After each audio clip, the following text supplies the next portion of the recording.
सोचो पापा की जिस प्रॉपर्टी पर आप नजर गढ़ा के बैठे हो, कैसा हो अगर वो पापा देने से मना कर दें या दान कर दें।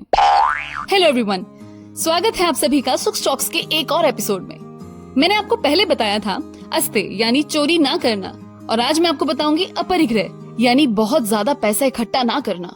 ये दोनों एक ही सिक्के के दो पहलू हैं। बात अटपटी लग रही होगी पर पूरा सुनना, थोड़ा थोड़ा समझ आ जाएगा। अपरिग्रह वो थियोरी है जो कहती है ईमानदारी से कमाओ, खर्चा कम करो और अपने पैसों से लोगों की मदद करो, पर साथ में इसमें एक फाइनेंशियल एडवाइस भी मिलती है कि पैसे को सही जगह इन्वेस्ट करो जिससे जरूरतमंद लोगों के लिए एम्प्लॉयमेंट जनरेट हो सके। और do something charity work, even ईमानदारी से फेयर इंटरेस्ट पर लोन देना, ये सब अपने आप में मदद करने के ही तरीके हैं।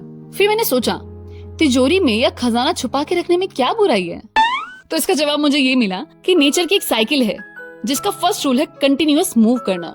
हर चीज चल रही है, हम पैदा होते हैं, जीते हैं, चले जाते हैं, सन मून राइज होते हैं, सेट होते हैं, हवा चल रही है, नदियां बह रही हैं। बेसिकली पुराना जाता है और नया आता है। वहीं आप देखिए बहती नदियों का पानी कितना साफ होता है, और वहीं तालाब जो बरसों से रुके हैं उनके पानी में सफाई नहीं होती। तो आचार्यों ने ये कहा कि जरूरत से ज्यादा समय तक रुकी कोई भी चीज गंदगी और प्रदूषण फैलाती है। ऐसा ही कुछ हिसाब है पैसों का।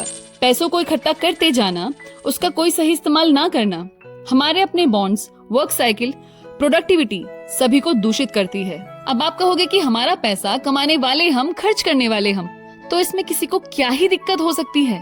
तो देखो, पैसा अटैचमेंट, लालच और मटीरियलिस्टिक डिजायर्स को जन्म देता है।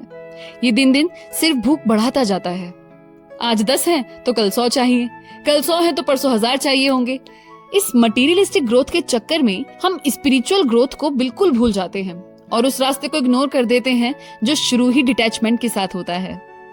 जब ये रेस खत्म हो जाती है तो मटीरियल वर्ल्ड की चकाचौंध, या यूं कहूं कि माया, वो भी एक योगी को डिस्ट्रैक्ट नहीं कर पाती। स्वामी रामकृष्ण परमहंस जो विवेकानंद जी के गुरु थे, वो सोने को मिट्टी कहकर छोड़ दिया करते थे, क्योंकि काली माँ के लिए उनकी भक्ति ही उनकी सबसे बड़ी संपत्ति थी। अब कुछ पाना है तो कुछ तो छोड़ना पड़ेगा।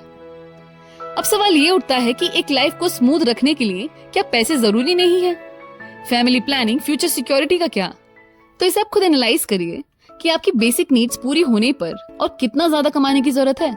फैमिली को फूड, बच्चों को एजुकेशन, बेसिक नेसेसिटी प्रोवाइड करना, ये हमारी मोरल और सोशल ड्यूटीज हैं। But when it comes to inheritance for future generations, we seriously need to think about this. मैंने कहीं पढ़ा था कि पेरेंट्स का काम है बच्चों को फाउंडेशन देना, लेकिन उस पर इमारत कितनी ऊंची बनानी है ये उन पर छोड़ देना चाहिए। ये बात पैसों के साथ साथ उनके अपनी लाइफ की डिसीजंस, सोशल पर्सनल चॉइसेस सभी पर लागू होती है। आपको याद हो तो एक इंटरव्यू में जैकी चैन से उनकी प्रॉपर्टी के बारे में पूछा गया था, तो उन्होंने वो प्रॉपर्टी अपने बेटे को देने से मना कर दिया और कहा, if he is capable he can make his own money, if he is not then he will just be wasting mine.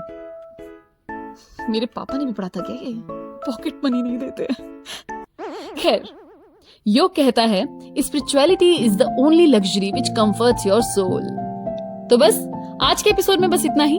फिर आऊंगी एक नई पुरानी सी बात के साथ। तब तक कुछ खर्च करना ही है तो पैसों की जगह समय कीजिए, वो भी खुद पर। बाय।